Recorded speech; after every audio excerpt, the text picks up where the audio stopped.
Good morning, good afternoon, and good evening, and welcome into episode 61 of Kayfabe Kouncil, the show where we review and critique news topics and segments in the world of professional wrestling. My name is Pretty Tony, and alongside me, as always, is the good brother TF Joker. Joker, what's the crack, man? What's going on, bud? Absolutely nothing, PT. Caught up on a lot of sleep last night. Caught up on a lot of sleep last night, and I feel very good for it. But I know I'm going to be punished for it by losing a lot of sleep somewhere else down the line. I'm going to have to start all over again. But until then, I'm feeling pretty good. What about yourself? Fair enough, life giveth and life taketh away. I, on the other side of the coin, if you've got a lot of sleep, then I didn't. Because if you are a longtime listener slash watcher, you know there is a running gag where you and I are the same person, so we are almost the mirror images of one another, the other side of the coin, if you will. So yeah, I'm having a bit of a rough one today. It's been a little bit of rough going this past week. I know the weather may also be playing into it. We chatted earlier in the week, and hot diggity, it is over 110 Fahrenheit, well over 40 to 45 Celsius. It's hot, so that may be playing a factor into it. Might be draining my energy. That notwithstanding, lots of wrestling this week as well, including the regular smorgasbord that we cover here, but then also because of the G1, so lots of extra wrestling. So that may also be a factor why I'm feeling a little tired this week. Oh, just watching too much wrestling. It's definitely not the fact that Arizona, for some reason, just has record temperatures of stupid triple digits of the Fahrenheit. Yeah, I'm gonna blame the weather for this one for you, PT, because that over there, if I ever see something with this direction of Arizona heat, no thank you. I'm not built for that. People out there built different. Although it is the summer here in the States as well as for the Northern Hemisphere traditional summer. Yeah, it's actually we've been record high in terms of where I'm at in the air in Arizona as well. So a little bit hotter than usual. It'll be hot, but not maybe as hot as it's been and regularly, but it is what it is. Like we've been reminding folks as well, try to stay cool, stay hydrated, especially. Lots of things kind of going on. Just remember to take care of yourself, and that also means trying to get some rest as well. So, Joker's been getting some this particular week. I may not be, but remember to pace yourselves. There's lots of wrestling to watch, lots of wrestling to keep track of. So, just try to do yourself a favor and be well to yourself. All right, we'll kick into the show proper here. As a reminder, you can find us in video form at youtube.com/kayfabe council and in audio form wherever you get your podcast from.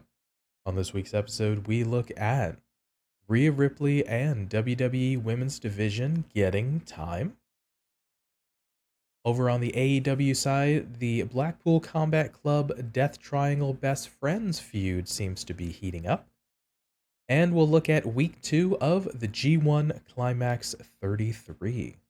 So, coming up first, WWE Women's Division getting time. So, in previous episodes, and for longtime listeners and watchers, we've spoken about wanting to get more opportunities, better opportunities for the men and for the women in all companies. While I was watching Raw this past week, and I subconsciously noticed the women were actually on the show and featured in a lot of segments. I think it's only something that I noticed upon retrospect after I finished watching the episode. We've noticed multiple times in the past, we'll take Raw for example. It's a 3 hour show. There have been many times over the past 20 some odd years that women were only featured perhaps in a short 3 minute match out of the entire 3 hours of Raw, which has been criticized and observed by folks in the industry as well as fans watching the show as well. So, as a brief reminder, this past week's episode of Raw featured Rhea Ripley opening the show, helping to introduce Dominic and accept his challenge with Kevin Owens. Becky Lynch versus Zoe Stark match, also featuring Trish Stratus. The Dom and Sammy match where Rhea played a role in the story of the match. Rhea then in a backstage scaring away Akira Tozawa, which also set up the Damian Priest Apollo Crews match, that backstage. We had Liv Morgan, a backstage interview featuring Chelsea Green, Sonya Deville, and Rhea. Beating the dead horse, Rhea taking out Liv segment in the ring in front of the crowd. We had a backstage Maxine Dupree in the Alpha Academy segment. We had a Shayna Baszler interview. Then switching gears to a Becky Lynch interview backstage segment. Valhalla in with the Viking Raiders backstage segment responding to Maxine Dupree. We had a Ronda Rousey interview backstage segment. And then finally, Rhea helping beat down Seth Rollins to end Raw. So interesting to note, we had a lot of women featured multiple times as well, which is something that doesn't happen often. So Joker, was this something that even crossed your mind watching the show, or did you just kind of go with the flow and perhaps observe it after the fact? I think after about the 30th time I saw Rhea Ripley on my screen, I kind of started to notice. Joking aside, it was about the time whenever Sonya and Chelsea were on the screen and they were talking, and they had their little slide jab at Rhea Ripley that then turned into a passing compliment as Mommy came into screen. Um, it was about then that I was like, this is actually, there's been a lot of the domination in the backstage segments, particularly because that's what this is about. This is in particular about the backstage segments.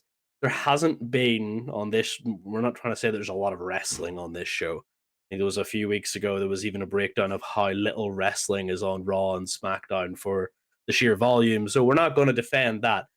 We would like more wrestling on those shows, but it is very very good to see that during this 3 hours on the past Raw, that we did have quite a lot of the female presence, um, of which there really hasn't been that much in previous times. And we, to put it kindly, we pushed some storylines forward, and that is what these segments are meant to do in the absence of wrestling. So I was happy. I was happy to see that this was a thing. Um, and it was definitely a good use of Rhea Ripley to even include some people who had no other storylines, like Chelsea and Sonya, or just her randomly appearing, like with Akira Tozawa, because we know that Akira Tozawa as well has had few run-ins with Mami, and having him beside Cedric, kind of not Cedric, Apollo. Apollo. I just had, for some reason, I had Cedric on the brain, but it was Apollo. It kind of just lent credence to the fact that Mami was being escorted by her entourage, and then somebody got to stand up for the fact that Akira was getting bullied. Um, so yeah, it's one of those things. I liked it. It was interesting, but it was a welcome change as well. I would say it's a fair play. It was something that while watching, I was, taking everything in, observing, taking mental notes, things of such. Upon reflection, I'm like, oh, there was quite a lot of women present and backstage. We had some in-ring segments as well. Of course, we can go at length, which you mentioned it about whether or not we should have more in-ring wrestling on a wrestling show that's 3 hours. That notwithstanding, it'd be a separate topic. But it makes me harken back to, God, we think about 2014, 2015, that had that trending hashtag give divas a chance, when just the women, and that was a thing that I alluded to earlier, where maybe the women on a 3 hour show only got 3 whole minutes, and you had the one women's segment on the show, and like, put your hands up, dust them. Oh, that's it. We filled our quota type of thing, which is weird because that's maybe there's more women now as well on the roster, of course, but there might be more men employed. But you think of that'd be half your roster. There might be more men, in terms of numbers, but you think like half and half. There'd be your female superstars and your male superstars, but predominantly dominated by your men, of course. But be that as it may, it was kind of good to see that the notion of we don't have to have one storyline for the entire women's roster. Like it's only one woman challenging the women's champion type of thing. It feels like it's gotten a bit better with that as well. It makes me think of this past week's episode of Dynamite on AEW right after the Britt Baker Taya Valkyrie.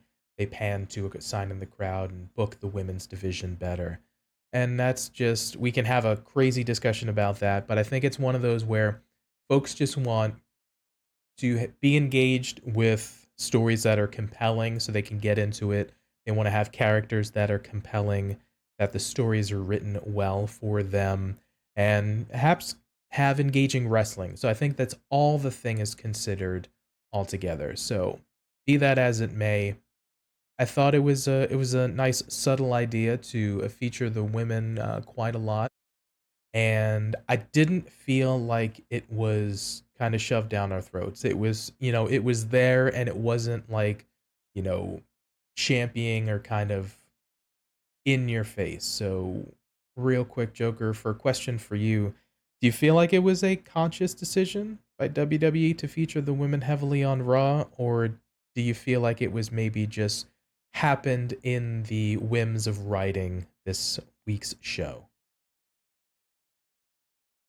Very interesting. Political answer, or typical Joker answer. Typical Joker answer is I want to be cynical and say they lucked out, and they kind of just last minute thought of this.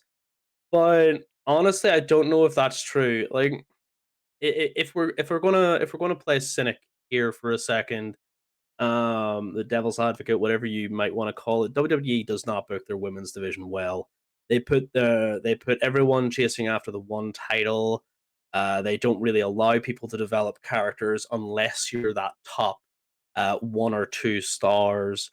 And it just seems like everybody has to chase, whoever it is that they deem at the top. There's no interpersonal sort of differing hatreds or friendships between people. If you're friends in the women's division, you're automatically a tag team and you're stuck in the cursed division. That seems to be the ongoing thing. So cynically, I think they stumbled into this. They had a lot of people. They had a lot of people that just kind of turned up and were like, "Actually, we haven't used this before. Actually, we haven't actually done anything for the Shayna Ronda match. Actually, where's Becky Lynch? Hang on, we got to get her on screen." So that's my cynical answer. My political answer is they did a really, really good job of picking up their talent and going, this is what we need to do to push the Cursed division, the women's tag team division. I will hereby, refer to that division as the Cursed division, because if you ever hold that title for longer than 2 weeks, you're either going to lose the belt or get injured. Sorry, Liv, it happens. And then you have to have everybody else chasing the title holder. But we have people who want to fight each other. We have Valhalla, Sarah. Okay, hello. Taking on Miss Shush herself, and that's something that's just kind of happened because of a rivalry between the men. So that's kind of just been an addition, and it's been a welcome addition because there's no titles in the line. There's no nothing. It's just kind of pride. It's sort of progress. It's nice. It's something different than what we see. And then we have the Shayna Ronda thing, which is you know, booking the story for their match as to what's going to happen at SummerSlam, which, spoiler alert, I'm looking forward to. And then you have Becky Lynch just being Becky Lynch, doing Becky Lynch things, and the same with Rhea Ripley. Like, include her in as much stuff because she's the champion. That's typical double WWE things.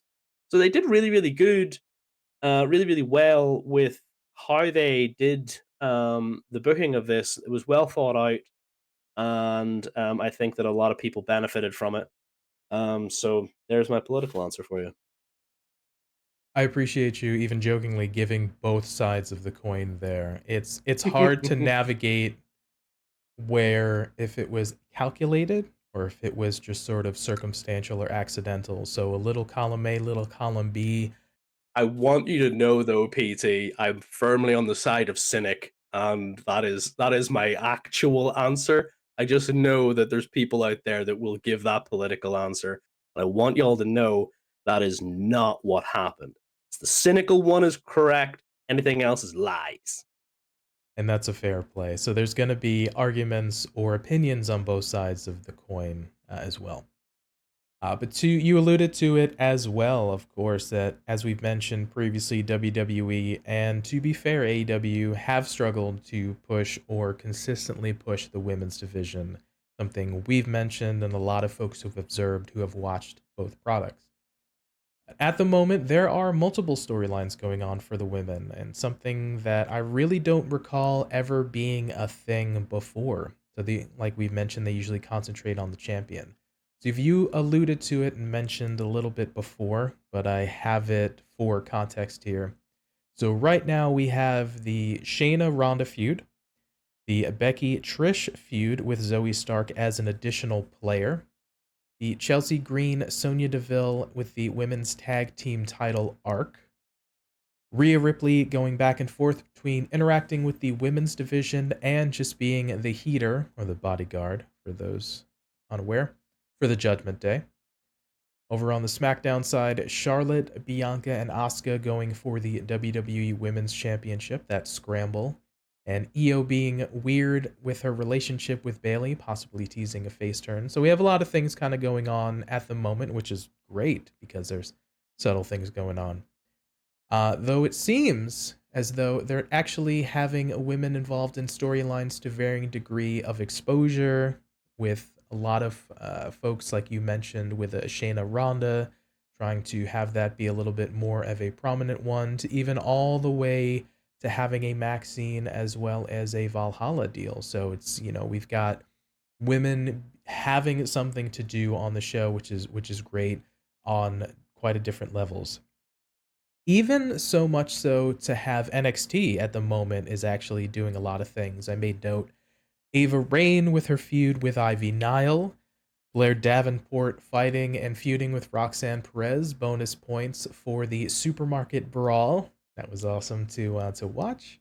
Cora Jade having a program with Dana Brooke, the Gigi Dolan JC Jane Forever Toxic Attraction feud, the Jakara Jackson Lash Legend teaming with Noam Dar and Ora Mensa, which that team has a mixed tag team match at the Great American Bash as well upcoming. Thea Hale and Tiffany Stratton over the NXT Women's Championship. So we have a lot of things going on, which for once is actually a positive. So we're giving an opportunity like we talked about earlier.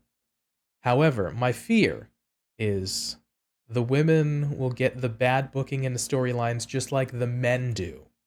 So save for the bloodline moments when they have their positives outside of their lulls.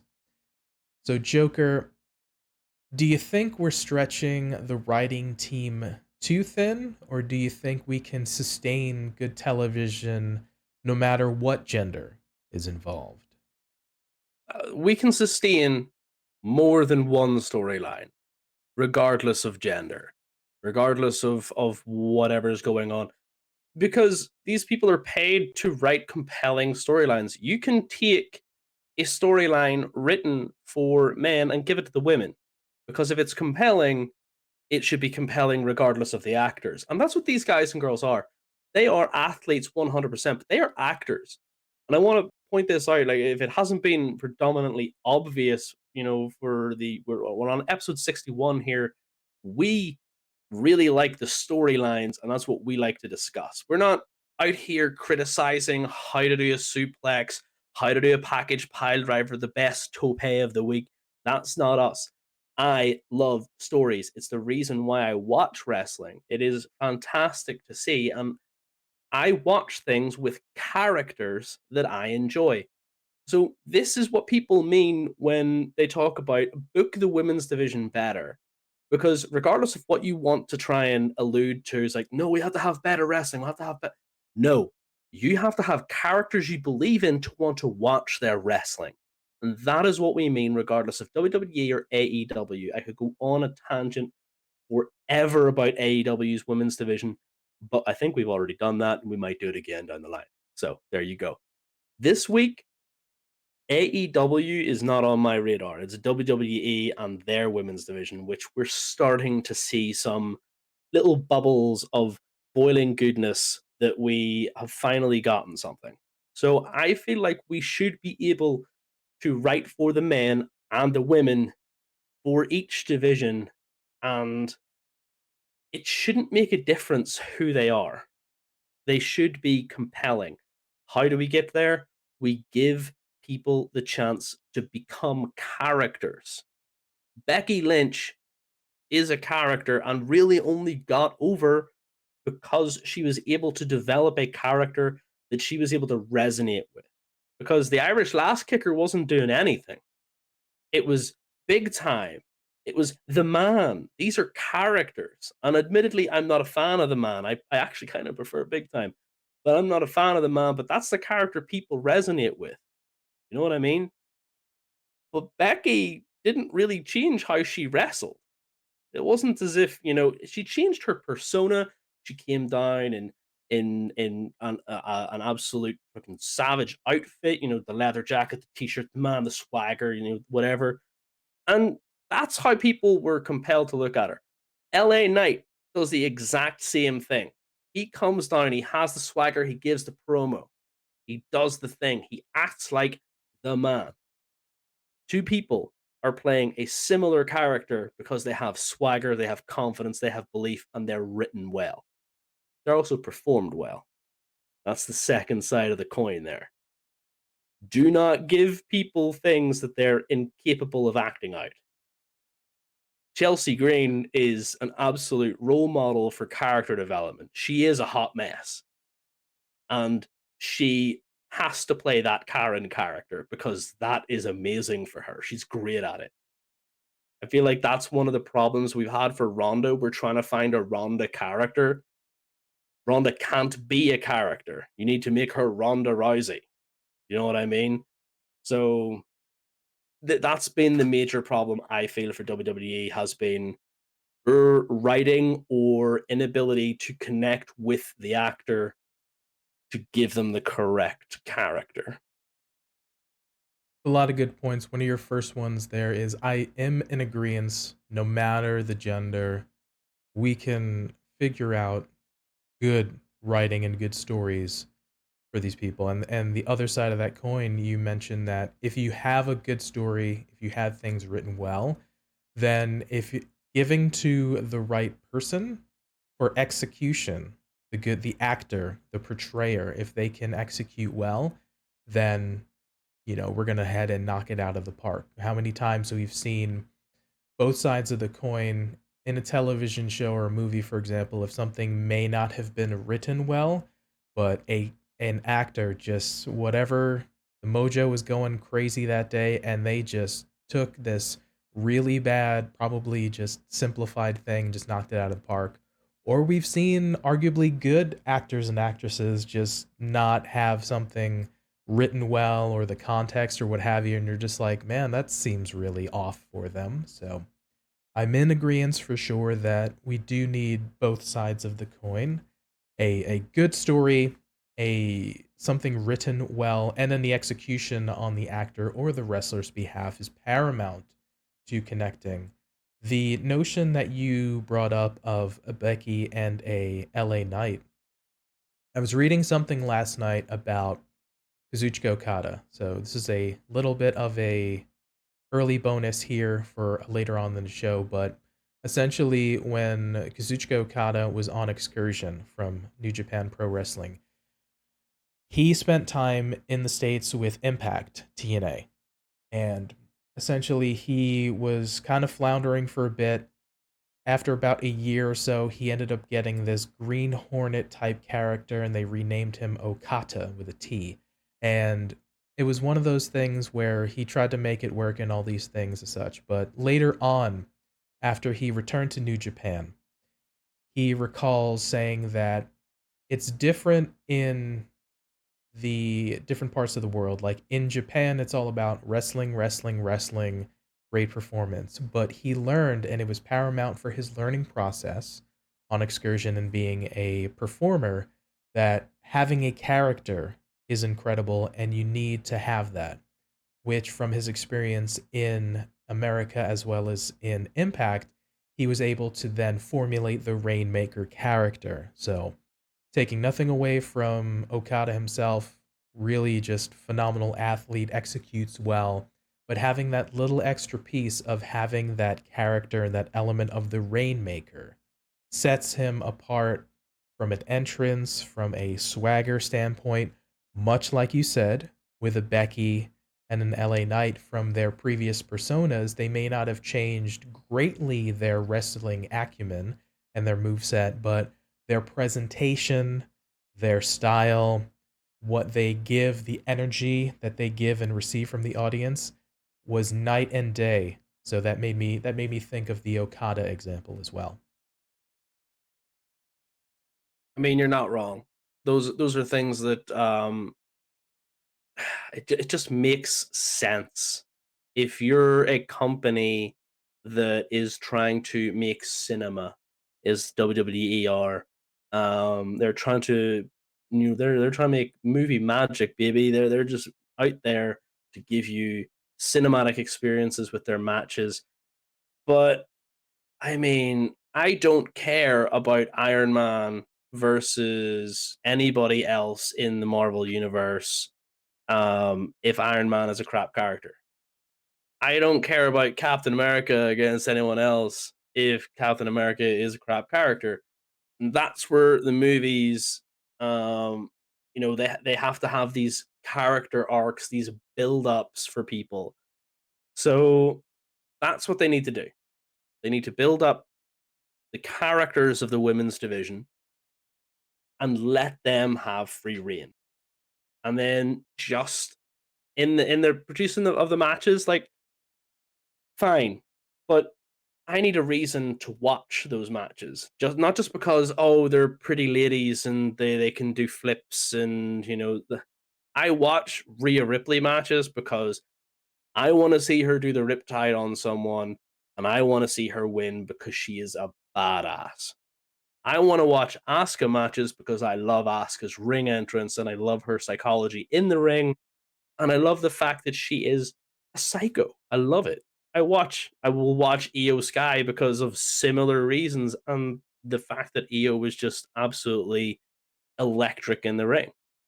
But I personally don't care about Raquel Rodriguez. I don't care about Liv Morgan. I don't care about Shotzi. I don't care about these people because their characters haven't connected with me, whether through the fact that I don't like the character enough or the character just hasn't been presented well enough.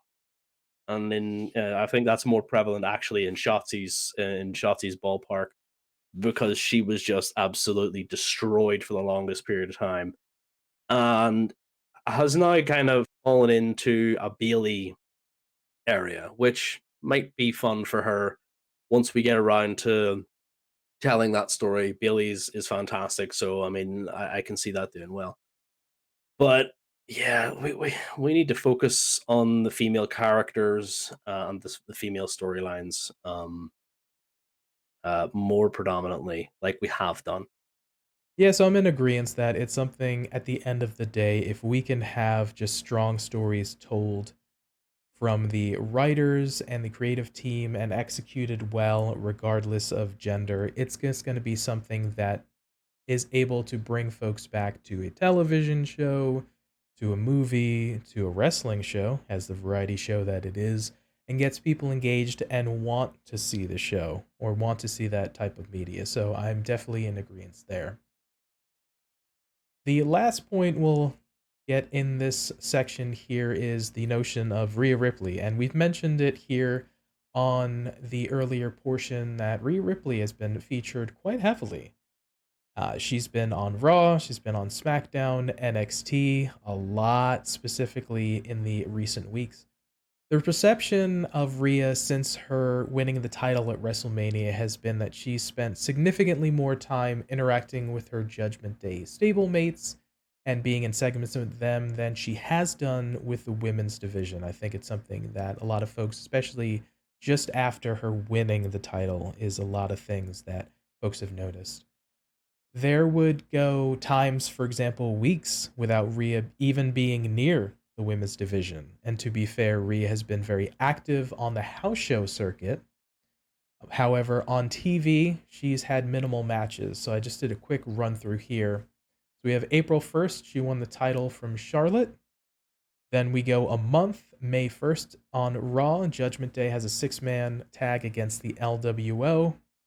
4 days later, May 5th on SmackDown, she has a mixed tag with Dom against Ray Ray and Zelina. And then the next day at Backlash, she beats Zelina. So that had roughly 5 days build to a pay-per-view match. So that's quite interesting.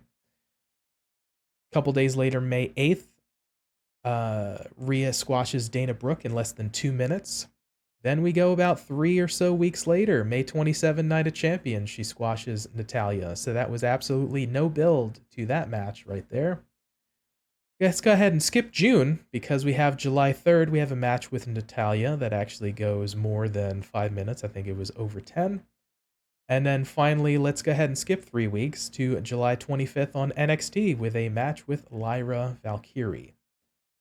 So it's quite interesting that she's on TV a lot, but there's been this kind of hit or miss or up and down booking in relation to the other women in the women's division. So at the time of recording, there is a strong possibility that Rhea is not going to have a match at SummerSlam, unless on Raw, Raquel Rodriguez just randomly attacks or challenges her to make a match then, but that seems to be possibly the only outcome where Rhea might be featured on SmackDown. But Joker, I have kind of a two-part question for you. So Rhea's association with the Judgment Day. Do you feel like that's helping her or holding her back from, one, being a fighting champion, and two, growing into a bigger superstar? Okay, so it's a very good question in terms of how I want to really answer this because it is helping her become a bigger superstar. She is all across that brand, whereas if she was by herself, she wouldn't be. And I can guarantee you that she wouldn't be because she wouldn't be with other people who also need to have TV time. Damian Priest being Senior Money in the Bank, he needs to have TV time. So what do? We put the heater with him. We put the heater so that he can get a little bit of a link in there with Apollo Crews, Kira Tozawa, and we'll scare Kira Tozawa. And with Dom Dom, so Dom Dom can give some smack as well. And then you have Dom Dom needs to have his airtime because he's NXT North American champion. I'm going to be hanging around with him when he gets his time. Plus, I'm in a group with Finn Balor. If Finn Balor goes somewhere and the rest of the group's there, then yeah, that means that Rhea Ripley is going to be on your screen. If Rhea Ripley was just by herself, we would see her for her segment, and that's it. The unfortunate side to this is that's not an awful lot of matches. You mentioned the time frame from April 1st to now as to who she has had matches with, and that's Zelina Vega, Dana Brooke, and Natalya in terms of main roster. Um, I don't mean to sound cruel, but these are not big characters. Zelina Vega is currently being underutilized in the role in LWO. I love Zelina. I think she's a fantastic person and personality outside of the ring. I really want to see her positioned well and have the opportunities she needs because I know that she can knock it out of the park 100%. Natalya and Dana have unfortunately, I don't know, they've not clicked for me. Again, going back to the character things. And then Lyra Valkyria, just I don't watch NXT, so who's she? Like, well, why are we giving her any ring time with Mommy? You know, the champion is Lyra the women's champion in NXT? Then why are we giving her even a sniff of this title? Like, what is the point? Like, in terms of an elevating Mommy standpoint, what is the point in that match other than to just have Mommy on NXT to elevate NXT? Now, way back when we talked about Rhea's induction into the Judgment Day, and I said this could be great for her because this will make her a huge star. We need to put the belt on her, strap the rocket, send her to the moon, beat all the big people. Doesn't have a match at SummerSlam. There's the chance that she won't have a match. I've seen tweets of rumors that she will have a match. But who's she going to fight? Raquel Rodriguez, like you mentioned, again, that's not a big character. She hasn't done anything great. Not because like she's not or doesn't have the capability, but she hasn't been written well. I call her Big Back Rodriguez because all she does is come out, do the lat spread, and then goes and gets beaten or has her teammate injured. That's it. It is not conducive to improving the status of the title for Rhea. Rhea as a celebrity is fantastic. You see her everywhere. Everyone loves her on Twitter. I refuse to call it its new name. Everyone loves it on. Everyone loves Rhea on Twitter, and you will see so many people just lauding her all over that. And you know, I'm one of them. We actually got retweeted by Mommy herself not so long ago because PT's tweet. So I mean, thank you very much, Rhea Ripley. We love you. Um, but she's not elevating that title. And her opponents are not helping her elevate her stock as a champion. This run, if it were to end today, would go down as a failed run, in my opinion, because her championship opponents have been non existent. I think you make valid points. I'm in agreement that it is a mixed bag. I think the notion of her being with the Judgment Day, because that's the sort of the precipice of this and the question as well, is definitely helpful because you're in association with now Mr. Money in the Bank, Damian Priest, like you said. Dom has a bit of a storyline going on. Their storyline boyfriend, girlfriend.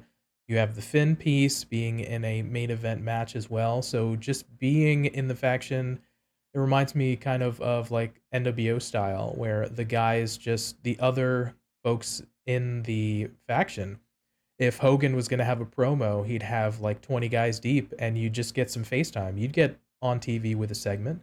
You can be in their corner, all these various things. So I think from a standpoint of getting TV time, having the visibility to become a larger than life character, and she's shown her willingness to be a heater on the outside, cheer and kind of get some promo time. So I think from that aspect, it's definitely helping her feel like and become a bit of a bigger superstar. On the other side of the coin, there's this piece of she's also the women's world champion, where, like I laid out, Sans for house shows where she's very active. Television presence in terms of the women's division has been hit or miss.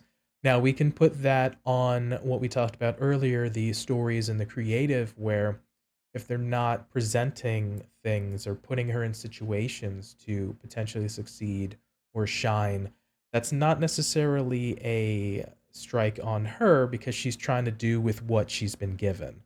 The likes of a Zelina match with no build, basically 5-day mini feud, if that.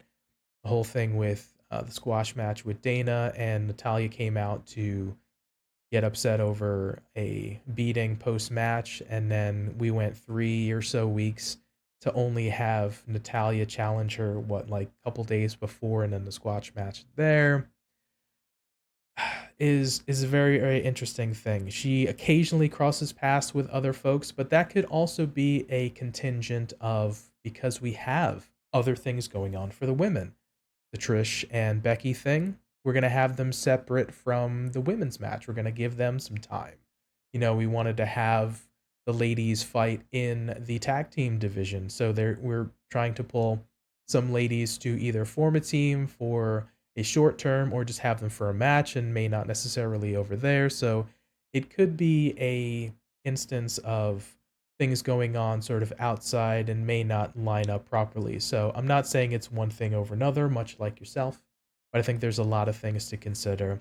And that one final point about the having her challenge or fight Lyra Valkyrie, it goes back to my notion of a champion when it comes to, and this doesn't matter whether it's male or female, it's just be about being a champion. If you can, folks can resonate with you if they feel like you're a big deal, if your character comes off that way, if you have a decent move set where you can have an okay match. Really being a world champion is you can help elevate talent.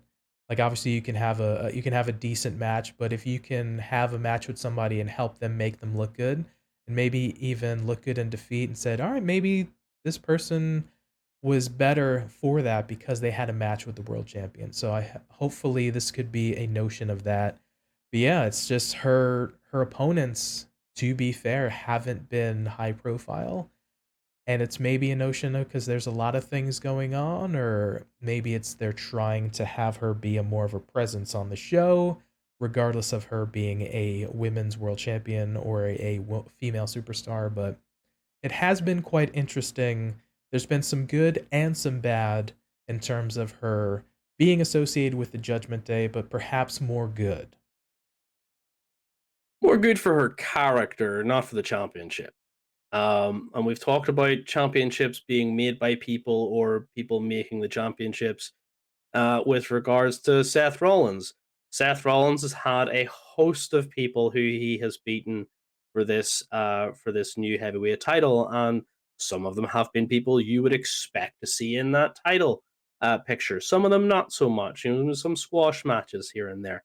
Fair enough, but whenever you are a champion, right, and you beat Charlotte Flair, who is a name that you want to beat, and she is the peak, the pinnacle of the last 3.5, 4 months for you, and you're beating people that haven't been on TV in months before their match or since, looking at you, Dana Brooke and Natalia, then what is the point in putting them in a title picture?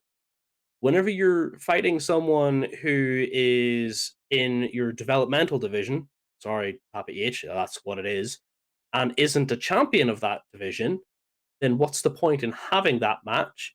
It's not building up the title. I get that we're wanting to build up these other individuals, but for me, the title hasn't been built up since its resurrection, since its recreation, whatever you want to call it, the new style belt. It has been tarnished by the fact that, yes, Rhea is a super fun character. And everybody will probably sit there and say, oh, she's the best woman. No, she is the best female character currently on Raw. That is what she is. She is holding a belt. That makes her a champion.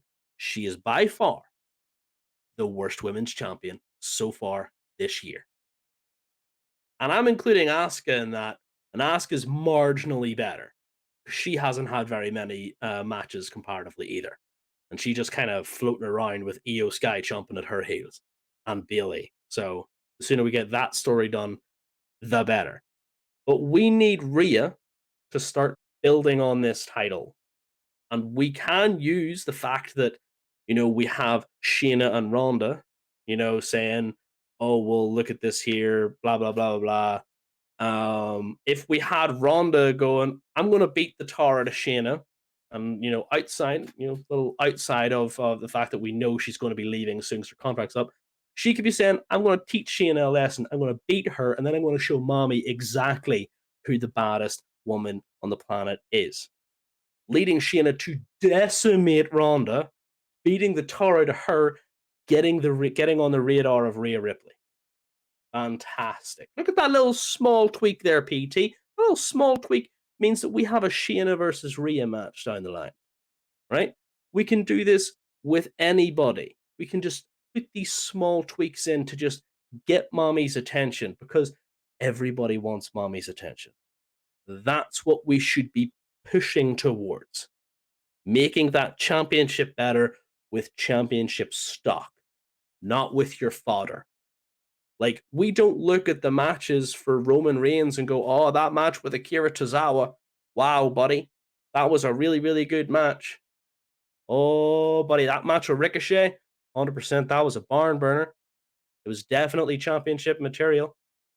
No. We don't do that because we have about 3 or 4 different matches with Kevin Owens, and each of them is cheating.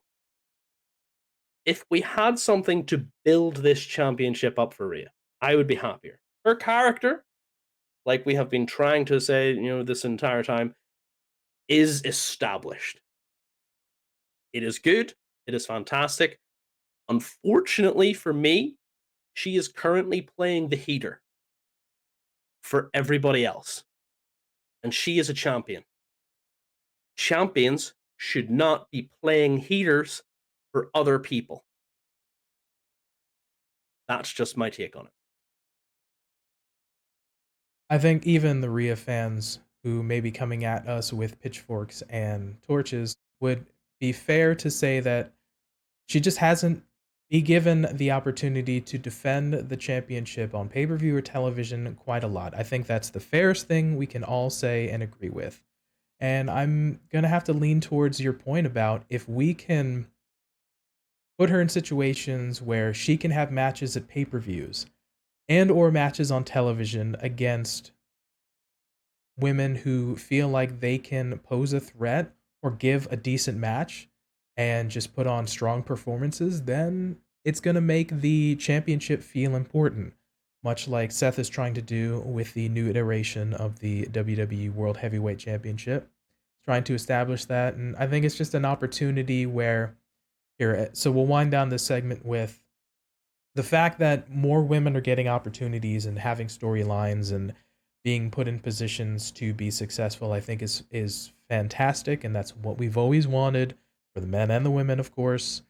And it's certainly better, significantly better than it was 3 to 5 to 10 to 20 years ago. So we're moving in the right directions. Do we still have opportunities with where we're at now? Of course. We can always improve, but I feel like we're hopefully trending in a good direction, and we can help elevate the championship that Rhea has and make that feel more important. Because we already, like we mentioned, the character work is already on point, her presence is strong, so hopefully that can be something that we can also make strong as part of her package. So I'm in agreement. Can we do better? Yes. Are we getting better? We're trending there, so let's hopefully get the other side of the coin with Rhea solid as well. All right, so that was our thoughts on the WWE Women's Division getting time. Lots of things going on, lots of opportunities. You'd love to see it. Let us know down in the comment section below on YouTube, or hit us up on Twitter, Instagram, and let us know your thoughts on the Women's Division getting stories, Rhea Ripley being quite the presence. Do you feel like Rhea should defend more? Who would you like to see Rhea face? Let us know down in the comments below. All right, the next topic we are going to cover here. Switching gears over to AEW, the Blackpool Combat Club, Death Triangle, and Best Friends are looking to start a feud. So for context, let's catch you up. We have a new feud for the BCC has seemingly transferred over to the Best Friends and Death Triangle. How did we get here? Off the heels of Blood and Guts, where we saw Hired Guns Pac and Konosuke Takeshita team with and eventually abandon the BCC against the Golden Elite. Within the match itself, there was some friendly fire between Claudio Castagnoli and Pac, which in part led to Pac walking out in that match. This caused Claudio to challenge Pac and then subsequently face him at Ring of Honor's Death Before Dishonor 2 days later, which saw Claudio retain the World Heavyweight Championship. During the ending of said match, Wheeler Yuta caused a distraction on Pac, leading to Claudio retaining, like we mentioned. Pac is then backed up by the Lucha Bros, Rey Fenix and Penta El Cero Miedo, which then beat down Claudio and Wheeler To further complicate things, longtime rivals of the Lucha Bros, the Best Friends, come down to attack the Lucha Brothers. Orange Cassidy tries to back up his stablemates, and it comes out and Orange punches his longtime rival Pac. Orange wanting to nail Yuta, a former associate of the Best Friends, but accidentally hits Claudio when Wheeler ducks out of the way. So we fast forward to this past week's episode of AEW Dynamite after Orange Cassidy retains his AEW International Championship against AR Fox. Jon Moxley attacks Cassidy from behind, explaining that that's what you get for trying to flex on his friends when he's not in the building, telling both teams to stay in their lane. So at the end of the show, while the 3-team match between the BCC, Best Friends, and the Lucha Bros end with the Lucha Bros winning essentially, Dynamite then ends with a huge brawl between all 3 teams. So Joker, it appears that the feud is now over between the Blackpool Combat Club and the Elite. Yes, finally. But there is now a seemingly 3-way feud between the BCC, Death Triangle, and the Best Friends. We mentioned before that the Blackpool Combat Club being unhinged and unpredictable, but with the most recent events, it seems like we're looking for a fight on 2 fronts now for the BCC. I feel like that's probably a good thing for BCC, who love to fight. Their character angle of loving to fight, death jutsu and stuff like this here. It's interesting to me that we have Moxley doing a vendetta piece against a champion like Orange Cassidy, someone who you don't initially consider to be in the competitive wheelhouse. You know, just to put it in the terms that maybe AEW fans kind of would understand. It's like people just don't think that he's on the level of a Jon Moxley, the Orange Cassidy. This would be. But I mean, Orange Cassidy has been the most successful champion that we've had in AEW for a long period of time. And the long term storytelling for him, particularly as a character and as a champion, has been the fact that he has been fighting practically week in, week out, doing pay per views, doing multi man matches, and he has been winning. Now, he has taken a lot of damage. You see a lot of kinesio tape on him. His orange punch isn't as effective anymore. So I mean, there's been a lot of sort of running down of Orange Cassidy to the point that we are now, even as the champion, making him look like a bit of an underdog against bigger opponents. Now, AR Fox, his storyline is a little bit different. His storyline was he got the chance because of Darby Allin. So I wouldn't have particularly said that AR Fox was a huge contender for this in the terms of AEW. Yes, we all know about AR Fox's history. But it's a case of in previous outings, we have seen Orange take on capable mid card champion worthy talent. But then we have Jon Moxley come in and seemingly protecting his friends has entered himself into the world of the international champion. And yeah, that's the part of this that I like, because the BCC, the Best Friends, and the Lucha Bros all have this interesting dynamic. They have a single star, Jon Moxley, Pac, Orange Cassidy, and tag teams. They have competitive tag teams in all of them. And yes, BCC is in the advantageous position of technically they have 3 single stars, but then again, you can kind of say that about all 3 teams. I'm just generalizing here. I like the fact that we could possibly see a 3-way for the international title between Pac, who held it before it was the international title, actually brought that title to prominence as the Irish Sea, English Channel, Black Sea Championship, whatever it was called. And we have Jon Moxley, and we have Orange Cassidy, the new champion. Like, I would love to see a triple threat match between them. But then we'd also have the fact that the best friends could get their hands on Wheeler Yuta. But then we also see the fact that the best friends could get their hands on the Lucha Bros. But they also see that the BCC could get their hands on the Lucha Bros. This is really fun dynamics, and a lot of matches and potential matches are being created here. And this is based off of previous storytelling. So while this might be a sort of a jerk in a different direction for all three of these teams, they have history together, and that's what they're building this off. And I like the fact that we're doing this, and it's something new for all of them. Quite certainly is an interesting combination for these groups. You touched on it as well. We've seen iterations of Death Triangle and the Best Friends fight before. We've seen the BCC involved with it. It gives it something of a different faction and a different look in terms of the combination. So it's something different, but it's also something new.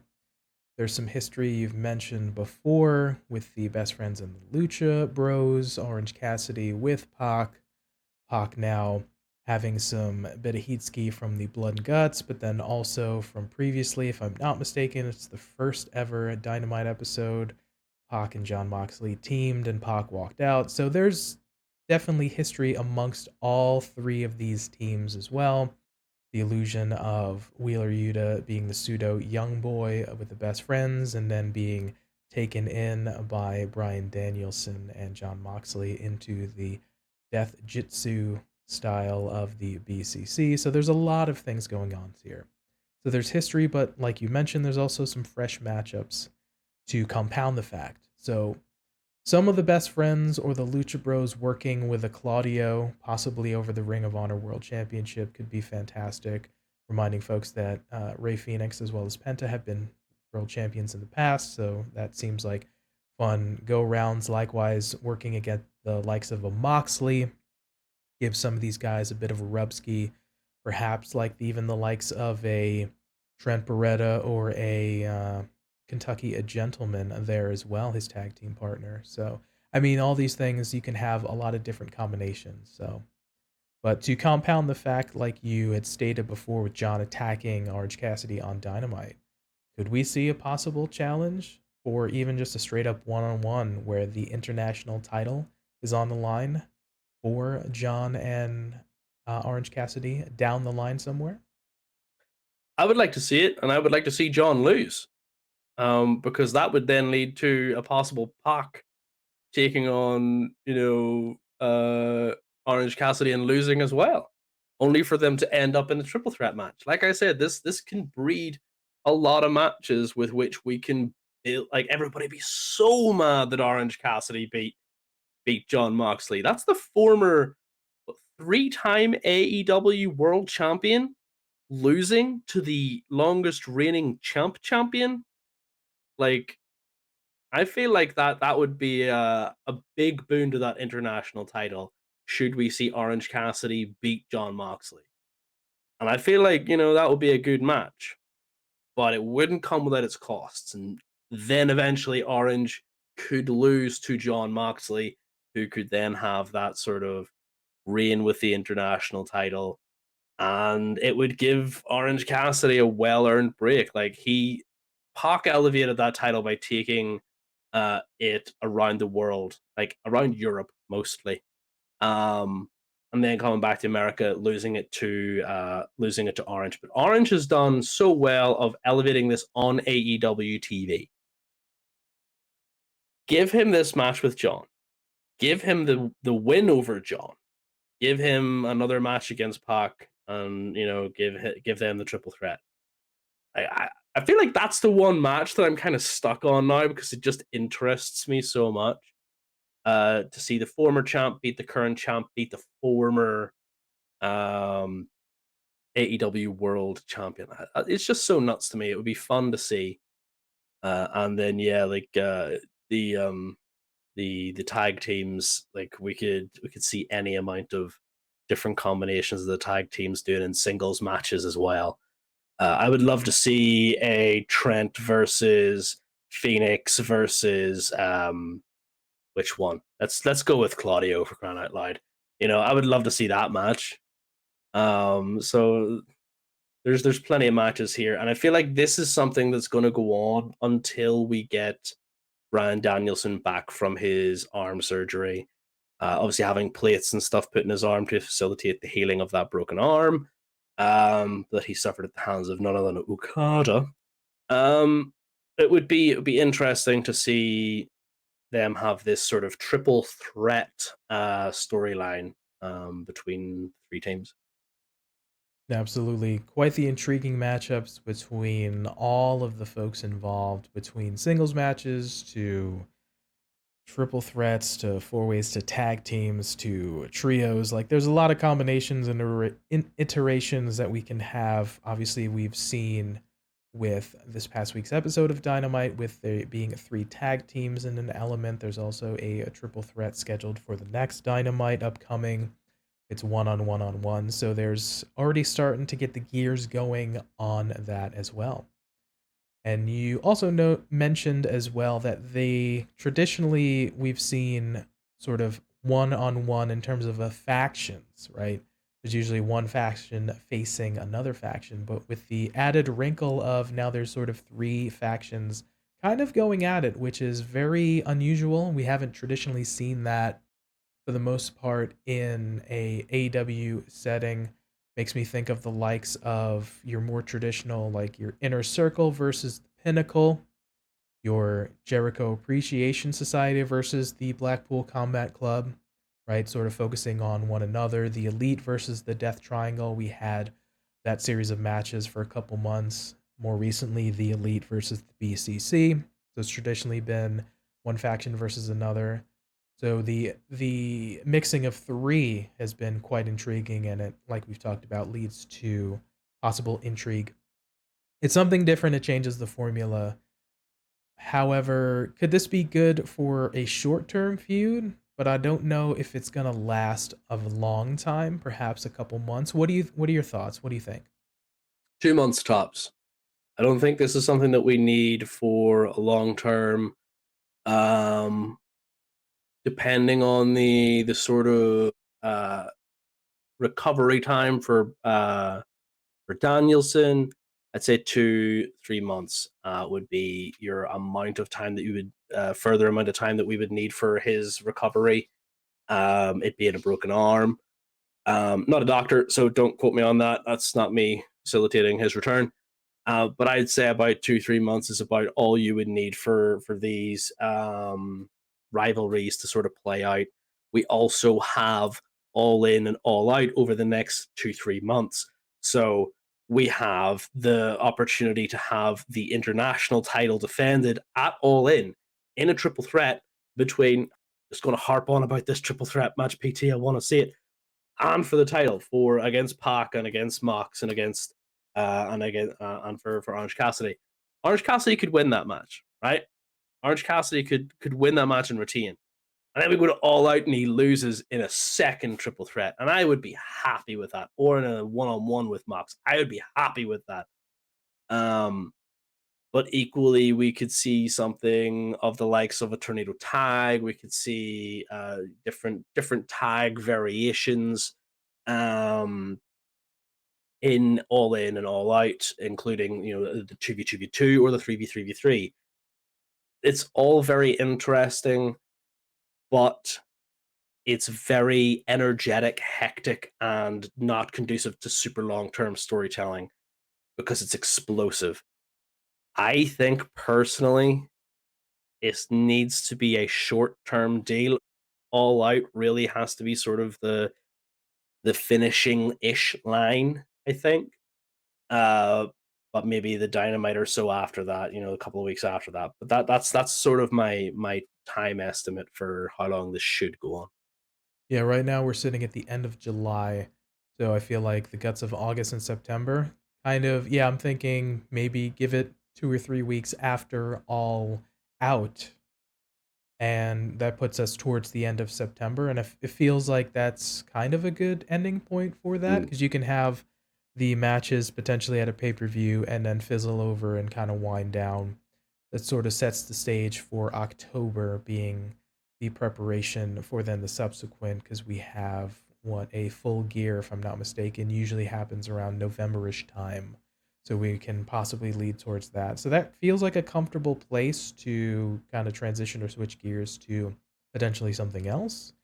But yeah, I don't know if this goes long. You and I both agree this could go sort of the guts of about maybe 2 and change months, and then we switch gears to something else, but that remains to be seen. But you and I are liking that we're having a new wrinkle, 3 teams kind of going at it, 3 factions, and the elements and played offers us some history, but then it offers us something different. So I'm kind of jonesed for kind of where we go. Always, of course, we're mentioning that let's leave them wanting more as opposed to dragging things on so we don't get tired of, well, we had this match a month ago and kind of we already saw the results, so what's the importance? So hopefully we can still be engaged, much like we talked in our first topic about storylines being engaging and the wrestlers being able to execute them well. And give me that triple threat match. There you go. So, those were our thoughts on the BCC, the Death Triangle, and the Best Friends feuding. Let us know down in the comment section below on YouTube, or hit us up on Twitter, Instagram. Let us know what your thoughts are on the now 3-way feud, what matches you'd like to see, if there's something you'd like to potentially get an iteration of, and maybe how long you see this going. Let us know down in the comments below. All right, and the last thing we're going to cover here, much like we did on last week's episode, we're going to look now at week 2 of the G1 Climax 33. So in last week's episode, we covered week 1, which covered roughly night 1 through 4. We're going to look at the guts of the second week, so we're going to look at nights 5 through 9. So real quick, for the first night, night 5, I made note of Ren Narita and Gabe Kidd. Kidd had been attacking his opponents from behind during the entrances for every match that he had during the G1, but Narita was smart to that noise. Kidd tried to come in with a chair attack, but Ren Narita laid Gabe Kidd out on the ramp. So it was nice to see that he was smartened up, even though he's post young boy training. But once the match got going, these two men just were beating the ever-loving crap out of one another. Kidd grabbing the referee, was able to get the low blow on Ren Narita and hit the package gotch style power driver for the win. Gabe Kidd is just a maniac, is intense, brings in a different element for the War Dogs faction of Bullet Club. So that was definitely a highlight from night 5. Another one from night 5, the Great-O-Khan and El Phantasmo. Phantasmo goes for the purple Nurple spot, but Great-O-Khan was really into it, even licking his lips and kind of shrugging his eyes. It was crazy. But to counter that purple Nurple, O-Khan bites Phantasmo's nipples to get him back into one of the corners. So a bit of ska from the and Gaga from two guys you don't necessarily think you're going to have comedy spots from. But later, with the Great-O-Khan on the outside, past the barricade at ringside, Phantasmo just hits a crossbody past the barricade onto O-Khan. So that was kind of a cool spot in that, so just to make note. And then real quick, the Kenta and Will Ospreay match from night 5 was solid, hard-hitting match all around. And the Kaito Kiyomiya Shota Umino went to a time limit draw, was just nail-biting. So crazy to think that we also had a Kazuchika Okada and Taichi match, which Taichi came to winning almost multiple times on multiple occasions. So it was a great back and forth. So night 5 had a lot of things going on. Definitely was into it for sure. Some of the highlights there. Night 6, just a couple of things here. The Tetsuya Naito Toriano. Of course, when we mention Toriano, for those folks that aren't aware, you're going to have a bit of fun and engaging elements in there. This was specifically around the entrance. Toriano gets in the ring first and does his whole entrance and everything, so he's waiting for Naito to enter. Yano is so impatient during Naito's entrance. Yano tries to expedite Naito to getting in the ring, trying to get at the ropes, and the referee's having to hold him back, but Naito is not having anything of it. Naito's actual entrance song plays completely through and ends. And then it begins again, so Naito, who's pretty much 3/4 down the ramp, goes all the way back through the curtain and starts his entire entrance all over again, and Toriano is just super upset and going crazy. So I know a lot of times when you think of New Japan, you think of very serious, hard-hitting, strong style matches, but there's also, we talked about before, pro wrestling is a lot of things, and you can have these elements here, so a bit of fun in that match as well. And then also from night 6, David Finlay versus Evil was just so ridiculous and chaotic to watch. So much interference. You had 4 referees taken out as the leaders of the Bullet Club War Dogs, and Finlay and the House of Torture Evil were battling it out. So just even within the faction itself, there was super amount of chaos. On to night 7, just a couple things here. Will Ospreay versus Great Khan. It's a battle of the United Empire. Even though they're teammates, it was a hard-hitting, intense match with each man holding nothing back on their stablemate. So that was a fun one to check out as well. Shota Umino and Gabe Kidd.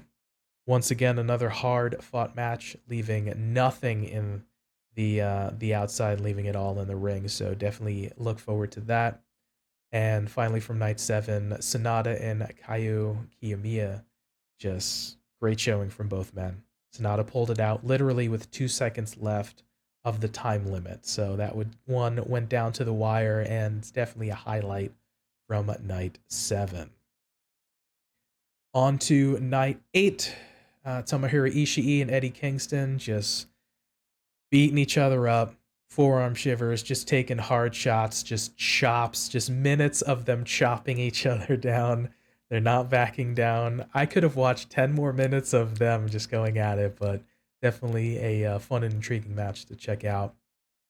Shane Haste getting a big win over Tetsuya Naito on night 8, so gotta love the old TMDK veteran there.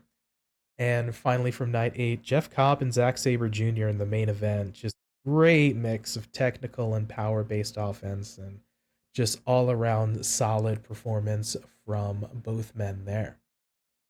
On to night number 9, took place on July 27th. Joker, you mentioned you have some notes from night 9. I really have notes from one match on night 9, and it's ELP El Phantasmo, who I absolutely adore, versus KENTA in one of the quickest but longest matches that you ever might see on New Japan Pro Wrestling, because KENTA refused to get into the ring. Didn't want anything to do with his former stablemate of the Bullet Club, because ELP is by himself now after being kicked out by David Finlay. It's one of those things that you look at it and you go, it's like he's one of the few people who is stableless. Everybody in NJPW has a stable. By the time, that ELP kind of did get himself into grips with KENTA, it was no holds barred. It was a, 10-minute, 15-minute scrap on the outside that ended with a DDT, splitting open ELP, and then them rolling in the ring only for KENTA to get rolled up and lose. It was fantastic, and it is one of the funniest things you ever did see, because it's typical ELP, it's typical KENTA, and it was just it was a bit of a barn burner. Plus, I love seeing KENTA just tricking the young boys and going, no, okay, I'm done. The young boys get out of the ring, and then he goes right back to beating them down on ELP. It's fantastic. I love to see these two guys in the ring going at it, and that for me, regardless of the main event being super good between Ospreay and Kazuchika Okada, this was my favorite match. Yeah, certainly if you look at the results from night 9, like Joker had mentioned, that the ELP and KENTA match maybe went just a hair over 2 minutes, if that. Yeah, don't let it be said that they did indeed brawl outside and in the crowd for probably more than 10 minutes. So we had quite a strong segment there. The match only began sort of proper after everything like that. The DDT on the wooden benches in the crowd, in the grandstands, it was ridiculous. And yeah, it's just that's definitely an quite interesting and hard fought matchup that maybe on paper only went a couple minutes, but a lot of things to see there. I don't even think it went a minute, mate. I think they got into the ring, kind of went for that GTS, then it got reversed, then it got rolled up, then it got switched around, and it won. It was like, I honestly think it went 60 seconds, if that, just because of the go for the ring. And I heard Kevin Kelly going, "This is a stupid decision by the ref. Worst decision ever." And then ELP wins, and he goes, "That was the best decision ever. The best refereeing decision ever." It's like, Kevin Kelly is impartial, ladies and gentlemen, 100%. You gotta love it, just him going for broke. So yeah, this has been one of the nights, set night 7, 8, and 9, and we're speaking to about 9 right now. When they're in the area of Tokyo, we can have Chris Charlton on the color commentary alongside Kevin Kelly. There had been a couple nights earlier in the week where, because they're traveling around Japan, that Chris is unavailable, so that Kevin's been doing the commentary solo, a little bit like the Joey Styles ECW style, but it's one of those that even watching the show and listening to the commentary on the English portion of New Japan World is still engaging. Kevin's been able to do this for quite a long time, so even doing it solo, he's doing some play-by-play, he's doing a bit of color, he's asking questions, he's posing things, so he's still keeping you engaged, even though he doesn't necessarily have a person to bounce off of. So may not be everybody's favorite commentator, but he's doing a quite serviceable job, even when the nights that he's doing the commentary solo. Sometimes he does manage to get in ELP, which is another reason why I like him, because he does get in some. I think last year he got in people like GS Owens, ELP. He got somebody in from the United Empire, I believe, as well. Like it was just, he gets a couple of the English speaking talent to come in and pseudo do an interview with him while they're doing a match, and them jaw jacking with each other is fantastic. This new format of 20-minute time limits might not lend to that as well, because the matches, they are pretty short, pretty quick. And it has led to the 20-minute draws, the time limit, people trying to beat the time limit and stuff. And it was the reason for the surprising end to the Ospreay Okada match as well, because those boys haven't had a match under 20 minutes ever in their life, except this one. So you knew that was either going to go to a draw or one of them was bound to lose in rapid succession. Absolutely. And to that point, this year, like I mentioned, when they're in the Tokyo area, we'll have Chris Charlton on the color commentary alongside Kevin Kelly. We had one of the nights early on, we had Chase Owens join Kevin Kelly on there, but subsequently, Kevin has stated early on when they're traveling around Tokyo, because of the new format with the 20-minute time limits, and a lot of guys are putting in crazy effort, and the G1 is a grueling tournament where a lot of guys are potentially banged up, and we're seeing that with the likes of Hinare. We've seen Kenta being covered in kinesio tape, a lot of guys being with the bandages and things of such. A lot of guys are banged up. Kevin has stated that he doesn't want to necessarily pull them away from being able to have access to the trainer and to have time to recover and things. So he stated there's going to be days when we're away from Tokyo that he's going to fly solo. And I think that's fine. Like I mentioned, he's been doing a very serviceable job. So I appreciate Kevin acknowledging that, but then also, playing up the grueling nature of what the G1 is. He did state that in August, I forget which exact date, that Eddie Kingston is going to join him on color commentary. So that's going to be awesome. Kind of looking forward to that night, but we'll see how Yeah, that don't miss plans that out. day. Don't miss that day at all. I want to watch that. And then, of course, Joker alluded to it. The main event of Night 9, Will Ospreay and Kazuchika Okada, was just a really strong match. Like you said, with the 20-minute time limits, Will Ospreay was able to pull out the win against Okada. For folks that are interested in watching an Okada match, they traditionally go quite the guts of 30, 40, 50 minutes. But if you want a little bit more of a condensed sort of fast pace back and forth in terms of an Okada match. This is a really good one to kind of see. It's sort of truncated. You get the sort of offense that would happen sort of at the 30-35 minute mark, and you're like, oh, okay, cool. At the 9 to 10 minute mark, we're starting to get that stuff in. So it's a little bit of the storytelling kind of within that element. So definitely the KENTA El Phantasmo and of course the Will Ospreay Kazuchika Okada match from Night 9 are highlights for sure. All right, so like we said, definitely check out if you have the availability. Those are some of the things that we highlighted from week 2 of the G1 Climax. You can check it out on New Japan World and then various places around the internet if you are interested. If you don't have time, feel free to check out some of the suggestions we threw your way. All right, gonna wind down today's episode. Interesting topics here. It's great to see that the women are getting a lot of TV time and getting storylines and things that they love to see, having some parody as well. New feuds starting with a combination of folks, Jon Moxley and his crew in the BCC, looking to fight multiple battles here, and then of course the G1 continues with us into week 2. Lots of things on today's episode, Joker.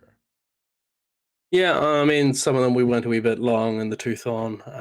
Not gonna lie, but some of them we've talked about before as well. Um, on this channel, we do love to talk about the stories that intermingle between characters on our TV screens. I don't want to sit and try and tell you that we're going to be doing anything with with trying to dissect wrestling moves and holds and all that. There are trained individuals that whine at people getting it wrong, and there are untrained individuals on the internet that whine at people getting it wrong. We're not going to add our voice to that. We're just going to tell you that the writers are stupid for not embellishing these characters a little bit more to try and get us to love them. Um, that is what we love to talk about, and I feel like that is something that we like to add our voice to, and try and elevate these women in our own way, and continue to elevate the men as they always have been elevated above everybody else, but in different stories. Like we don't always have to keep people who are at the top of the card at the top of the card. We can see people who our 3-time world champion mixing it up with the mid card champ, and I love to see that. That's something that's amazing. And then we take that right turn down to Crazyville and talk about a Toru Yano match, or we see a tour of the islands with Jeff Cobb. Like it's everywhere. Wrestling is for everybody. Wrestling is supposed to be for everybody. It should be inclusive. And I just want everybody to enjoy it, honestly. Absolutely well said. Variety is the spice of life, as is pro wrestling. You get your serious, you get your comedy, you get your hard hitting matchups, you get your lucha style, you get your big man just throwing chops and body slams, you get technicals, you get topes, you get a lot of different things. And like we mentioned, stories are what keep us engaged. And it's great that we're moving in a good direction and getting a lot of variety and getting people opportunities. So let's hope that we can do a really good job of having these folks continue to get those chances. We get compelling stories that have us continue to root for these individuals and keep us engaged and look forward to shows and watching more wrestling going forward. All right, so that's going to wind down for us. If you're at this point in the video or on listening to this or watching us, thank you so much for the bit of a long one today. Appreciate you sticking with us. So, for TF Joker, Give me my triple threat match. Come on, give it to me. Give it to me. I want to see it too. And for me, Pretty Tony, we thank you for your time, letting us be a part of your day. And remember, be good to yourself, be good to each other, and we will catch you next time. Peace.